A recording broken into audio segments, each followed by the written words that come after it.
যে তোমাকে সত্যিকারে ভালোবাসবে সে কখনো বলবে না থাকলে থাকো, গেলে যাও। সে বরঞ্চ এক্সপ্লেন করতে চাইবে কি সমস্যা কি।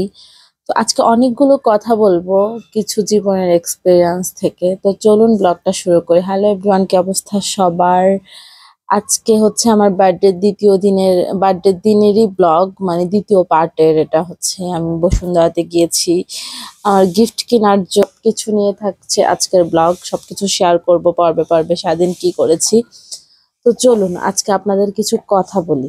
সব রিলেশনে না, তবে ধরেন বাংলাদেশে 100-র মধ্যে 80% রিলেশনে প্রেমের শুরুতে না, মানে এত এফোর্ট থাকে, এত যত্ন থাকে, মানে সবকিছু এত এত বেশি থাকে। ঠিক যখন একজন বুঝে যায় যে আরেকজন আমার প্রতি দুর্বল, ঠিক তখনই বাংলাদেশের প্রেক্ষাপটে আমি দেখেছি 80% রিলেশনে আরেকজনের গুরুত্বটা কমে যায়।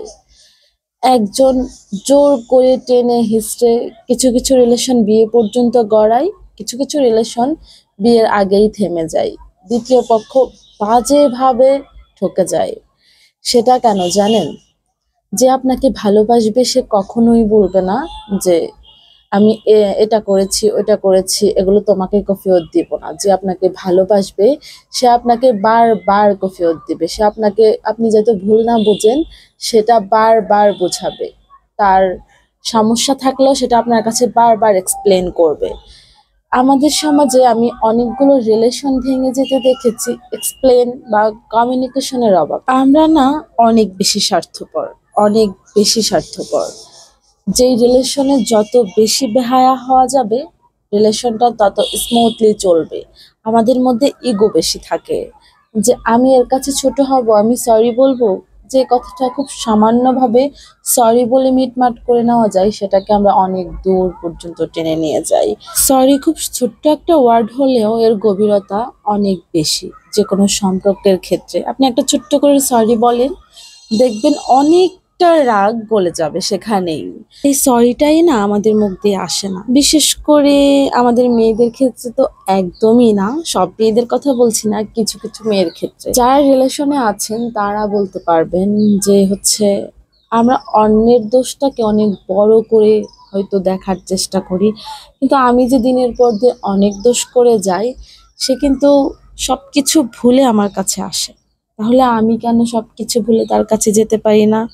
আমাদের ইগো, অহংকার যতদিন না হচ্ছে আমরা বিসর্জন দিতে পারবো, ততদিন বিয়ে করে ফেললেও না ওই সম্পর্কটা হচ্ছে সুসম্পর্ক গড়ে উঠবে না। এই সম্পর্কটা হয়ে যাবে দায়িত্ব, কর্তব্য। দেখেন, ভালো থাকার জন্য কিন্তু বেশি কিছুর প্রয়োজন নাই। সত্যি বলতে বেশি কিছুর প্রয়োজন নাই। আপনি একটু হেসে কথা বলেন, তাকে সম্মান দেন বা তার থেকে সম্মান পান, দেখবেন ওইখানে ওই মায়াতে আপনি আটকা যাবেন, আপনি বের হতে পারবেন না। আপনার চারপাশে যত জাঁকজমক আপনি দেখবেন, আপনার কাছে ওই ক্ষুদ্র মায়াটাই বিশেষ হয়ে যাবে, তখন আপনি বের হতে পারবেন না। আমাদের সম্পর্কগুলো না মায়ার উপরেই আটকে থাকে। আমরা আমাদের বড়দের দিকে যখন তাকাই তখন কিন্তু তারা মায়ার উপরেই আটকায়া থাকে। দেখবেন আমাদের মা বাবারা, তাদের সময় কিন্তু এত কিছু ছিল না। একটু ধৈর্য, একটু মায়া, একটু ভালোবাসা নিয়েই কিন্তু তারা সম্পর্কটা পার করেছে। তো যেটা বললাম, সবকিছু এক্সপ্লেন করুন, দেখবেন সম্পর্কটা সুন্দর হয়ে যাবে। আমার কথার সাথে কে কে একমত অবশ্যই কমেন্টে জানাতে ভুলবেন না।